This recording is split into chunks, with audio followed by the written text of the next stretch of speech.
వేములవాడ బరిలో వినోద్ కుమార్, పౌరసత్వ వివాదంలో చెన్నమనేని. వేములవాడ ఎమ్మెల్యే చెన్నమనేని పౌరసత్వంపై త్వరలోనే క్లారిటీ వచ్చే అవకాశం ఉంది. అతనికి జర్మనీ పౌరసత్వం ఉందని హైకోర్టుకు కేంద్ర ప్రభుత్వం నివేదిక అందించింది. ఒకవేళ అతడు జర్మనీ పౌరుడేనని కోర్టు తీర్పు వెలువరిస్తే వేములవాడ స్థానంలో ఉప ఎన్నిక జరగనుంది. దీనికి టీఆర్ఎస్ అధిష్టానం ముందు నుంచే అంతర్గత ప్రణాళికలను సిద్ధం చేసుకుంటుందని టాక్. ఇటీవల జరుగుతున్న పరిణామాలను గమనిస్తే ఉప ఎన్నికలో బోయినపల్లి వినోద్ కుమార్ కు ఛాన్స్ ఇచ్చే అవకాశాలు మెండుగా కనిపిస్తున్నాయి. వేములవాడ సిట్టింగ్ ఎమ్మెల్యే చెన్నమనేని రమేష్ బాబు పౌరసత్వ అంశంపై రాష్ట్రంలో చర్చ జరుగుతోంది.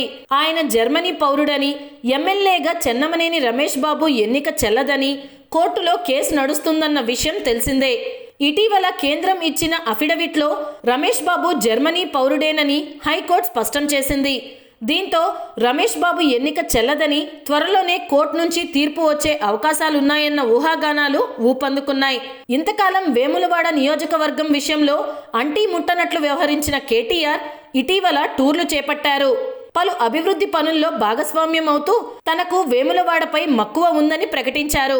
దీంతో రమేష్ బాబు దూరంగా ఉన్న లోటును భర్తీ చేస్తూనే ఉప ఎన్నిక అనివార్యమైతే గులాబీ జెండా ఎగరవేయాలన్న వ్యూహంతో ముందుకు సాగుతున్నట్లుగా స్పష్టమవుతోంది.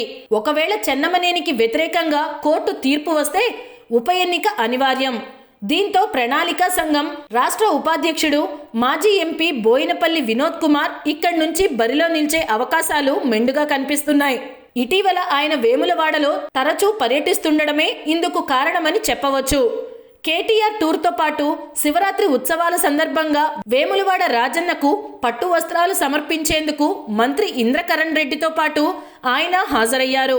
ఆయన ఇటీవలి కాలంలో పలుమార్లు వేములవాడలో పర్యటించడంతో ఉప ఎన్నికలు వస్తే పోటీ చేస్తారన్న చర్చ నడుస్తోంది.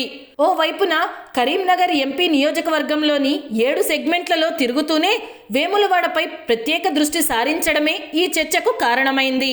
అధికారిక కార్యక్రమాలను కేటీఆర్ పర్యవేక్షిస్తుంటే పార్టీ వ్యవహారాలను వినోద్ కుమార్ చక్కబెడుతున్నారు. మరోవైపు విలేజ్ లెవెల్ క్యాడర్తో అటాచ్మెంట్ పెంచుకుంటున్నారు. వీటన్నిటినీ గమనిస్తే బోయినపల్లి వేములవాడలో పోటీ చేయడం ఖాయమనే సంకేతాలు స్పష్టంగా కనిపిస్తున్నాయి. వేములవాడ నియోజకవర్గానికి బోయినపల్లి వినోద్ కుమార్ కు ప్రత్యేక అనుబంధం ఉంది. సిట్టింగ్ ఎమ్మెల్యే రమేష్ బాబు మేనత్త కొడుకే వినోద్ కుమార్ కావడం విశేషం.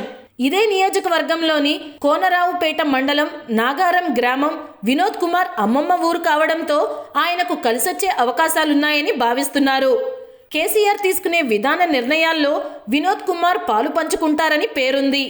ఈ కారణంగానే ఎంపీగా ఓడిపోయిన ప్రణాళిక సంఘం రాష్ట్ర ఉపాధ్యక్ష పదవిని వినోద్ కుమార్కు కట్టబెట్టారని పార్టీ వర్గాలు బహిరంగంగానే చెప్తుంటాయి.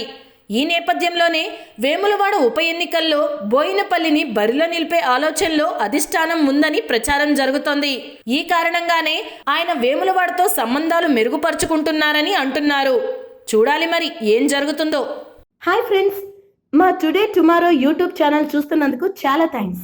మరిన్ని లేటెస్ట్ వీడియోస్ కోసం వెంటనే సబ్స్క్రైబ్ చేయండి. అలాగే ఈ బెల్ ని కూడా రింగ్ చేసేయండి. మా నోటిఫికేషన్స్ అన్ని మీ మొబైల్లో వస్తాయి. అలాగే మా వీడియోస్ మీకు నచ్చితే లైక్ చేయండి, షేర్ చేయండి, నచ్చకపోతే కామెంట్ చేయండి.